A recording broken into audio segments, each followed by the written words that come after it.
ಕಾರವಾರ ಕದ್ರಾದಲ್ಲಿ ಆತ್ಮಹತ್ಯೆ ಮಾಡಿಕೊಂಡಿದ್ದ ಯುವತಿ ರೆಷೆಲ್ ಕಿಸ್ತೋಸ್ ಸಾವಿನಲ್ಲಿ ಗಂಭೀರ ಅನುಮಾನವಿದ್ದು ಮರಣೋತ್ತರ ಪರೀಕ್ಷೆ ನಡೆಸಬೇಕು, ತಪ್ಪಿತಸ್ಥ ಅಧಿಕಾರಿಗಳ ವಿರುದ್ಧ ಕಠಿಣ ಕ್ರಮ ಕೈಗೊಳ್ಳಬೇಕು ಹಾಗೂ ಈ ಪ್ರಕರಣಕ್ಕೆ ವಿಶೇಷ ತನಿಖಾ ತಂಡ ರಚಿಸಬೇಕು ಎಂದು ಆಗ್ರಹಿಸಿ ಮಂಗಳವಾರ ಕಾರವಾರದಲ್ಲಿ ಕ್ಯಾಥೋಲಿಕ್ ಧರ್ಮ ಪ್ರಾಂತ್ಯ ಮಹಿಳಾ ಘಟಕದ ನೇತೃತ್ವದಲ್ಲಿ ಬೃಹತ್ ಪ್ರತಿಭಟನೆ ನಡೆಯಿತು.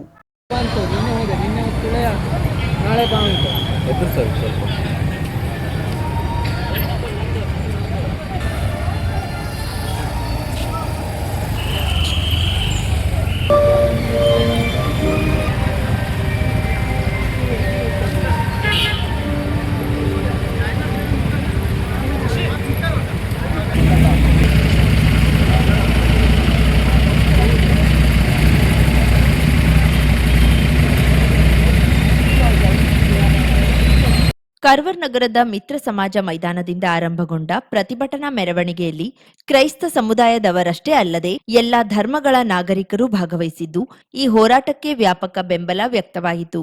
ಸುಭಾಷ್ ವೃತ್ತದ ಮೂಲಕ ಆರಂಭವಾದ ಪ್ರತಿಭಟನಾ ಮೆರವಣಿಗೆ ಸವಿತಾ ವೃತ್ತ, ಕೋಡಿಭಾಗ ರಸ್ತೆಯ ಮೂಲಕ ಸಾಗುತ್ತಾ ಜಿಲ್ಲಾಧಿಕಾರಿ ಕಚೇರಿಗೆ ತಲುಪಿತು. ಸುಮಾರು 500ಕ್ಕೂ ಅಧಿಕ ಮಂದಿ ಭಾಗವಹಿಸಿದ್ದ ಈ ಪ್ರತಿಭಟನೆಯಲ್ಲಿ ಮೃತ ರಿಷೆಲ್ ಸಾವಿಗೆ ನ್ಯಾಯ ಬೇಕು, ಆರೋಪಿಯನ್ನ ತಕ್ಷಣ ಬಂಧಿಸಬೇಕು, ಪೊಲೀಸ್ ತನಿಖೆಯಲ್ಲಿ ಲೋಪವಿದೆ, ಮರಣೋತ್ತರ ಪರೀಕ್ಷೆ ನಡೆಸಬೇಕು ಎಂಬ ಘೋಷಣೆಗಳು ಗಗನಕ್ಕೇರಿದವು.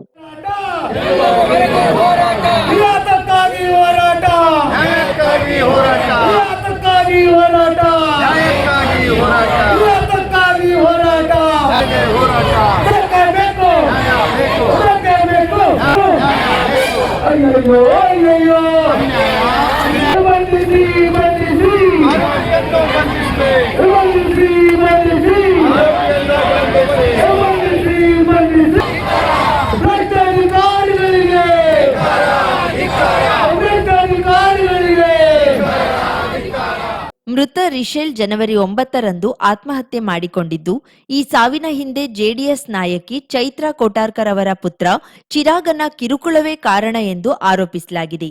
ಈ ಸಂಬಂಧ ಅಂದೇ ಕದ್ರಾ ಪೊಲೀಸ್ ಠಾಣೆಯಲ್ಲಿ ದೂರು ದಾಖಲಾಗಿದ್ರೂ ಇದುವರೆಗೂ ಆರೋಪಿಯನ್ನ ಪೊಲೀಸರು ಪತ್ತೆ ಹಚ್ಚಿಲ್ಲ. ಅಲ್ಲದೆ ಆರೋಪಿಯ ಕುಟುಂಬದವರನ್ನು ವಿಚಾರಣೆಗೆ ಒಳಪಡಿಸಿಲ್ಲ ಎಂದು ಪ್ರತಿಭಟನಾಕಾರರು ತೀವ್ರ ಆಕ್ರೋಶ ವ್ಯಕ್ತಪಡಿಸಿದ್ರು. ಪೊಲೀಸ್ ತನಿಖೆ ಸಂಪೂರ್ಣವಾಗಿ ಲೋಪಗೊಂಡಿವೆ. ಅಲ್ಲದೆ ಮೊದಲ ಮರಣೋತ್ತರ ಪರೀಕ್ಷೆಯಲ್ಲಿ ಮೃತದೇಹದ ಮೇಲೆ ಲವ್ ಬೈಟ್ ಇದೆ ಎಂದು ದಾಖಲಿಸಿರುವುದು ಅಸಭ್ಯ ಹಾಗೂ ಅವೈಜ್ಞಾನಿಕವಾಗಿದ್ದು, ಇಂತಹ ಪದ ಬಳಕೆ ಮಾಡಿದ ವೈದ್ಯರ ವಿರುದ್ಧ ಕ್ರಮ ಕೈಗೊಳ್ಳಬೇಕು. ಮೃತದೇಹವನ್ನ ಮರಣೋತ್ತರ ಪರೀಕ್ಷೆಗೆ ಒಳಪಡಿಸಿ ಸತ್ಯಾಂಶ ಹೊರತರುವ ಮೂಲಕ ನ್ಯಾಯ ಒದಗಿಸಬೇಕು ಎಂದು ಪ್ರತಿಭಟನಾಕಾರರು ಒತ್ತಾಯಿಸಿದ್ರು. ನ್ಯಾಯ ದೊರಕದಿದ್ರೆ ರಾಜ್ಯಾದ್ಯಂತ ಹೋರಾಟ ನಡೆಸುವುದಾಗಿ ಎಚ್ಚರಿಕೆ ನೀಡಿದ್ರು.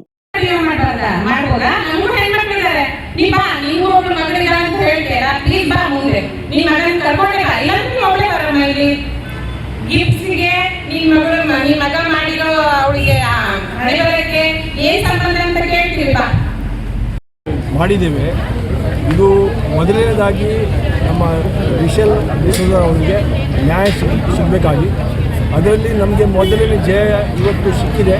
ಯಾಕಂದರೆ ಅವರ ಮರಣೋತ್ತರ ಪರೀಕ್ಷೆಗೆ ಡಿಸ್ಟ್ರಿಕ್ಟ್ ಮ್ಯಾಜಿಸ್ಟ್ರೇಟ್ ಅವರು ಆರ್ಡರ್ ಕೊಟ್ಟಿದ್ದಾರೆ.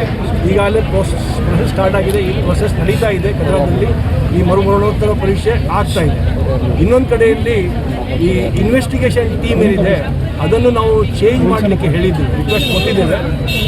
ಅದು ಬಹಳ ಮುಖ್ಯವಾದ ಉದ್ದೇಶ ಆಗಿದೆ ನಾವು ಇವತ್ತು ಪ್ರೊಟೆಸ್ಟ್ ಮಾಡಿದ್ದು. ಪ್ರತಿಭಟನೆಯಲ್ಲಿ ಭಾಗವಹಿಸಿ ಮಾತನಾಡಿದ ಶಾಸಕ ಸತೀಶ್ ಸೈಲ್, ಯುವತಿಯ ಸಾವು ಅತ್ಯಂತ ಬೇಸರ ತಂದಿದೆ. ಮೃತ ಕುಟುಂಬದವರು ಸಾವಿನ ಹಿಂದೆ ಅನುಮಾನವಿದೆ ಎಂದು ತಿಳಿಸಿದ್ದಾರೆ. ಈ ಹಿನ್ನೆಲೆಯಲ್ಲಿ ಪೊಲೀಸ್ ಇಲಾಖೆಯ ಹಿರಿಯ ಅಧಿಕಾರಿಗಳೊಂದಿಗೆ ಈಗಾಗಲೇ ಚರ್ಚೆ ನಡೆಸಲಾಗಿದೆ. ಈ ಪ್ರಕರಣಕ್ಕೆ ಸಂಬಂಧಿಸಿ ಒಬ್ಬ ಪಿಎಸ್ಐ ಅಮಾನತು ಆಗಿದ್ದಾನೆ. ಇನ್ನಷ್ಟು ಅಧಿಕಾರಿಗಳ ವಿರುದ್ಧವೂ ಕ್ರಮ ಕೈಗೊಳ್ಳಲಾಗುತ್ತದೆ ಎಂದು ಮಂಗಳೂರು ವಲಯದ ಪೊಲೀಸ್ ಮಹಾನಿರೀಕ್ಷಕ ಅಮಿತ್ ತಿಳಿಸಿದ್ದಾರೆ. ಈ ಪ್ರಕರಣವನ್ನ ರಾಜಕೀಯಗೊಳಿಸದೆ ಎಲ್ಲರೂ ಒಗ್ಗಟ್ಟಿನಿಂದ ನ್ಯಾಯಕ್ಕಾಗಿ ಹೋರಾಟ ನಡೆಸಬೇಕು ಎಂದರು.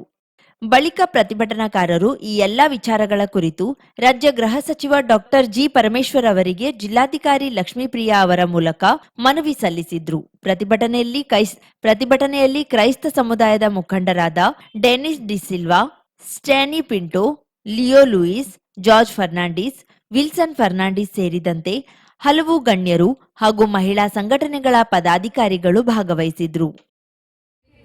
ನಮ್ಮ ಸೈಡಿಂದ ಡಿಸ್ಟ್ರಿಕ್ಟ್ ಮ್ಯಾಜಿಸ್ಟ್ರೇಟ್ ನಾವು ಅಶ್ಯೂರೆನ್ಸ್ ಕೊಡ್ತೀವಿ, ನಮ್ಮ ಕಡೆಯಿಂದ ಮ್ಯಾಕ್ಸಿಮಮ್ ಪ್ರಯತ್ನ ಮಾಡ್ತೀವಿ. ಇದರಲ್ಲಿ ಒಬ್ಬರಿಗೋಸ್ಕರ ಇದಕ್ಕೋಸ್ಕರ ಅಂತ ಆಗಲ್ಲ. ಬಿಕಾಸ್ ಇದು ಸ್ಟೇಟ್ ಲೆವೆಲ್ ಅಲ್ಲಿ ಯೂಸ್ ಆಗಿದೆ, I G sir personally involve ಆಗಿದ್ದಾರೆ, ಸ್ಟೇಟ್ ಲೆವೆಲ್ ಇಂದ very senior officers are following. ಆ ಥರ ಯಾರು ಪೊಲೀಸ್ ಅವರು ಮಾಡಲ್ಲ. ನಮ್ಮ ಕಡೆಯಿಂದ ಆ ಅಶ್ಯೂರೆನ್ಸ್ ರೀಸೆಂಟ್ ಕೊಡ್ತೀನಿ. ಯಾವುದು ಡಿಸ್ಪ್ಯಾರಿಟಿ ಇಲ್ಲದೆ ಎನ್ಕ್ವೈರಿ ಮಾಡಿ ಅವರನ್ನು ಅರೆಸ್ಟ್ ಮಾಡೋದಕ್ಕೆ ಎಲ್ಲ ಪ್ರಯತ್ನವನ್ನು ಪೊಲೀಸಿಂದ ಅವರು ಮಾಡ್ತಾರೆ.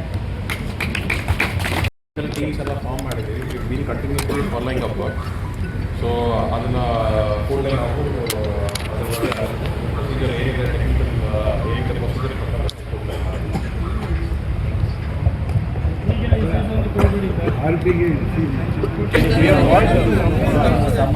People previously involved should not get involved. We have formed separate teams outside that as well. Please, that also we have formed. Enquiry ಮಾಡ್ಬೋದು. ಎಲ್ಲರೂ ಯಾರ್ಯಾರು who is related to it ಅದನ್ನು ಪ್ರಯತ್ನ ಆಗಿಲ್ಲ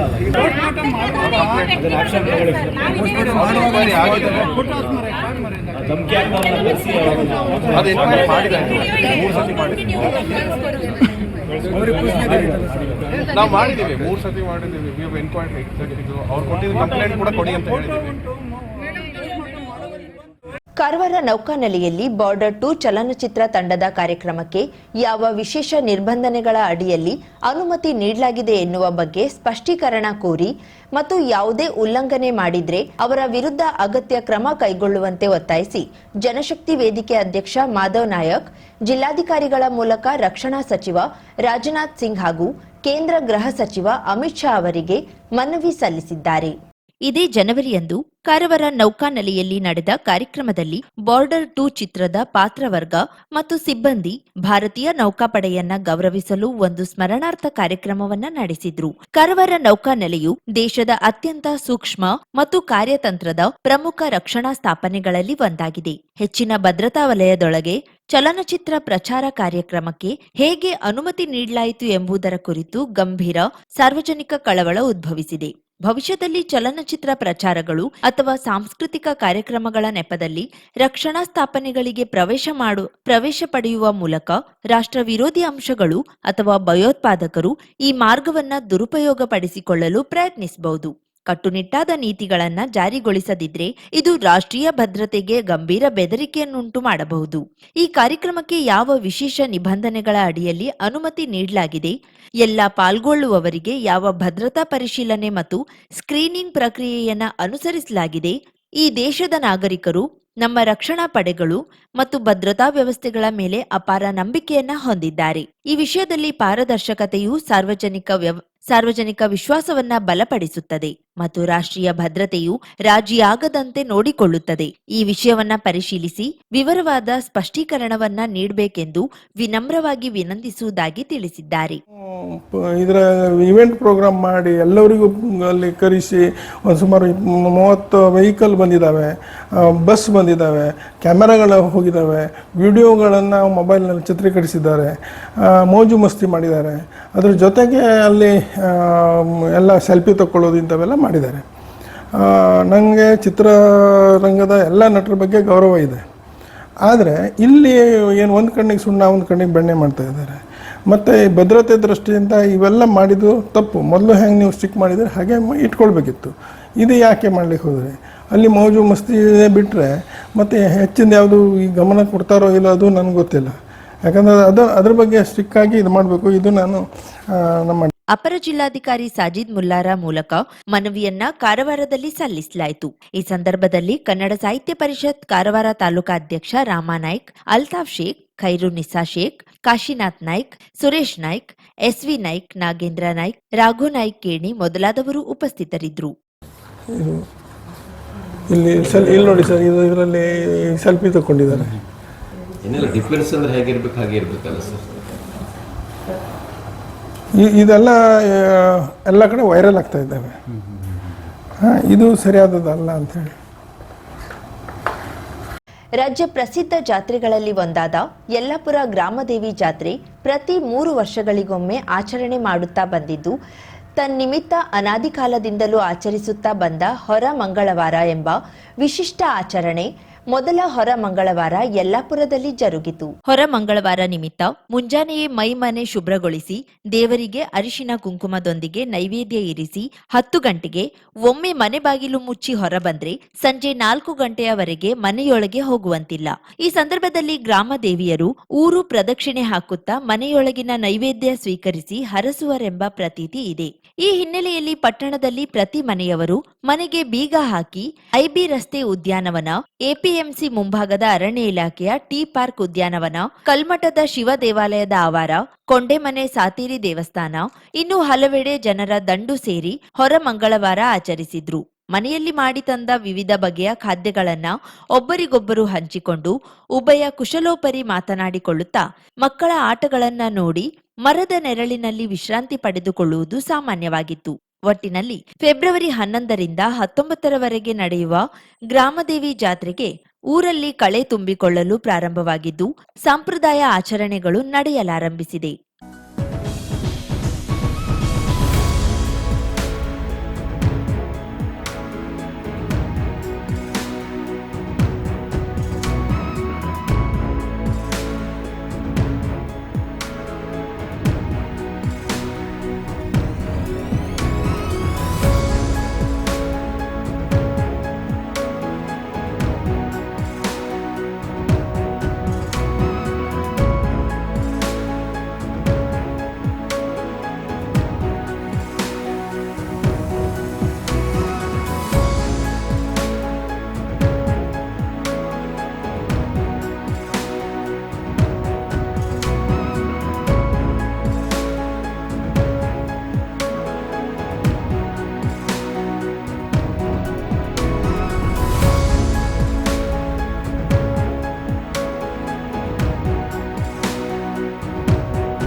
ಐವತ್ತು ಸಾವಿರಕ್ಕೂ ಅಧಿಕ ಸಬ್ಸ್ಕ್ರೈಬರ್ಸ್, 1.68 ಕೋಟಿಗೂ ಮೀರಿದ ವ್ಯೂಸ್, ಸುದ್ದಿಯೊಂದು 10 ಲಕ್ಷಕ್ಕೂ ಹೆಚ್ಚು ವ್ಯೂಸ್ ಕಂಡ ಹೆಗ್ಗಳಿಕೆ, ವಸ್ತುನಿಷ್ಠ ಮತ್ತು ಖಾತ್ರಿಯಾದ ವರದಿಗಾರಿಕೆ, ಉತ್ತರ ಕನ್ನಡದ ಅತಿ ಹೆಚ್ಚು ಸಬ್ಸ್ಕ್ರೈಬರ್ ಹೊಂದಿರುವ ಯೂಟ್ಯೂಬ್ ಚಾನೆಲ್.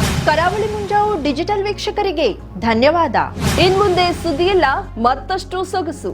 ನಿಮ್ಮಲ್ಲಿಯ ಸಭೆ ಸಮಾರಂಭ, ಅಂಗಡಿ ವ್ಯಾಪಾರ ಮಳಿಗೆಯ ಸಹಕಾರಿ ಸಂಸ್ಥೆಯ ಶುಭಾರಂಭದ ಕಾರ್ಯಕ್ರಮಗಳ ವಿಸ್ತೃತ ವಿಡಿಯೋ ಸುದ್ದಿ. ಸಂಪರ್ಕಿಸಿ ನಮ್ಮ ಕರಾವಳಿ ಮುಂಜಾವು ಡಿಜಿಟಲ್ ಪ್ರತಿನಿಧಿಗಳನ್ನ.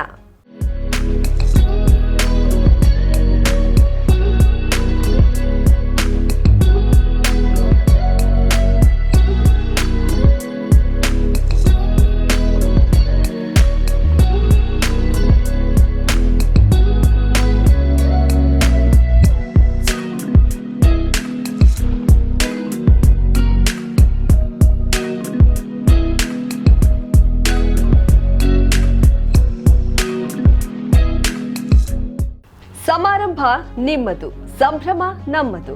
ನೋಡ್ತಾ ಇರಿ ಕರಾವಳಿ ಮುಂಜಾವು ಡಿಜಿಟಲ್.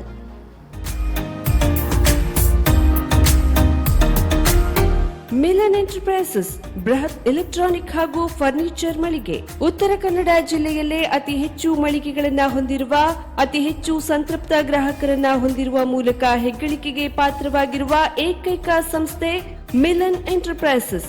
ನಮ್ಮ ಮಳಿಗೆಗಳಲ್ಲಿ ಪ್ರಸಿದ್ಧ ಕಂಪನಿಗಳ electronic refrigerator, washing machine, LED TV, ಎಸಿಗಳು ಲಭ್ಯ.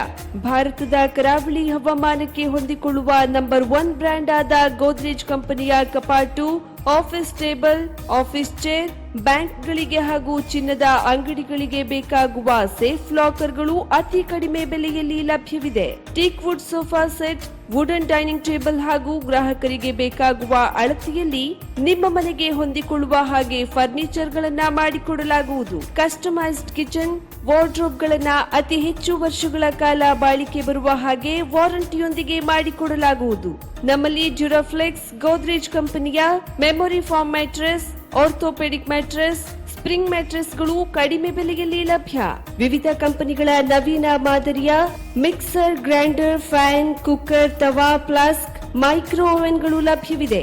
0% ಬಡ್ಡಿಯೊಂದಿಗೆ ಸ್ಥಳದಲ್ಲಿಯೇ ಬಜಾಜ್ ಫೈನಾನ್ಸ್ ನಿಂದ ಸಾಲ ಸೌಲಭ್ಯವಿದೆ. ಮಿಲನ್ ಎಂಟರ್ಪ್ರೈಸಸ್ನಲ್ಲಿ ಖರೀದಿ ಮಾಡುವ ಗ್ರಾಹಕರಿಗೆ ಡಿಸ್ಕೌಂಟ್ ಮತ್ತು ಗಿಫ್ಟ್ ಜೊತೆಗೆ ಪ್ರತಿ 2,000 ರೂಪಾಯಿಗಳ ಖರೀದಿಗೆ ಒಂದು ಬಂಪರ್ ಲಕ್ಕಿ ಡ್ರಾ ಕೂಪನ್ ನೀಡಲಾಗುವುದು. ಈ ಲಕ್ಕಿ ಡ್ರಾನಲ್ಲಿ 7 ಲಕ್ಷದವರೆಗೆ ಬಹುಮಾನ ಗೆಲ್ಲುವ ಅವಕಾಶ ನಿಮ್ಮದಾಗಿರುತ್ತದೆ. ಲಕ್ಕಿ ಡ್ರಾದಲ್ಲಿ 1 ಕಾರ್, 2 ಬೈಕ್ ಮತ್ತು ರೆಫ್ರಿಜಿರೇಟರ್, ವಾಷಿಂಗ್ ಮಷಿನ್ ಸೇರಿದಂತೆ 30 ಲಕ್ಕಿ ಗ್ರಾಹಕರಿಗೆ ಬಹುಮಾನ ಗೆಲ್ಲುವ ಅವಕಾಶ. ಗ್ರಾಹಕರ ಸಂತೃಪ್ತಿಗೆ ನಮ್ಮ ಮೊದಲ ಆದ್ಯತೆ ಎನ್ನುವುದು ಮಿಲನ್ ಎಂಟರ್ಪ್ರೈಸಸ್ನ ವಾಕ್ಯ. ಉತ್ತರ ಕನ್ನಡ ಜಿಲ್ಲೆಯ ನಮ್ಮ ಶೋರೂಮ್ಗಳಾದ old Mahalakshmi super market, Mulla stop ಹತ್ತಿರ, ಕಾಜುಬಾಗ್ ಕಾರವಾರ, ಅಗ್ರಿಕಲ್ಚರ್ ಆಫೀಸ್ ಎದುರುಗಡೆ ಮಾಸ್ತಿಕಟ್ಟೆ ರೋಡ್ ಹೊನ್ನಾವರ, ಸೀಮಾ ಕಾಂಪ್ಲೆಕ್ಸ್ ಹತ್ತಿರ Moni Basti main road Bhatkal, Indian bank ಎದುರು CP Bazaar road Sirsi, JS building JN road Dandeli, KS building Motikeri road Haliyal. ಇಲ್ಲಿಗೆ ತಪ್ಪದೇ ಭೇಟಿ ನೀಡಿ ಸಂತೃಪ್ತರಾಗಿ.